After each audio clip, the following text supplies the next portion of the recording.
گناہ کے سرکل سے کیسے نکل سکتے ہیں؟ بار بار گناہ اور توبہ.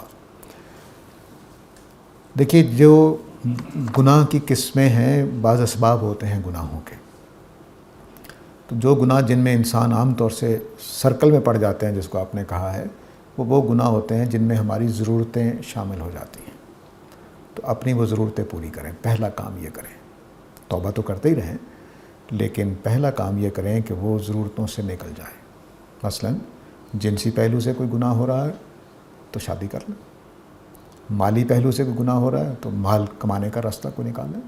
تو اس کے ساتھ ساتھ توبہ کرتے رہیں. اگر آپ خالی توبہ پر کھڑے رہیں گے اور اپنے جذبات کو کنٹرول کرنے کی کوشش کرتے رہیں گے، ضرورتوں کو، تو پاؤں پھسلتے ہی رہیں گے. فطری سی بات ہے. تو ان پاؤں کے پھسلنے پر توبہ جاری رکھیں، اس میں کوئی شبہ نہیں ہے. توبہ پکی کرنی چاہیے ہمیشہ. لیکن یہ یاد رکھیں کہ جب بہت زیادہ ہم مسلسل گناہ کرتے چلے جاتے ہیں اور توبہ بھی کرتے چلے جاتے ہیں، تو گناہ تو مضبوط ہوتا جاتا ہے، توبہ کمزور ہوتی چلی جاتی ہے. اس میں نہیں پڑنا چاہیے. پھر آپ سرکل سے نہیں نکلے، پھر آپ پھنس گئے اس کے اندر.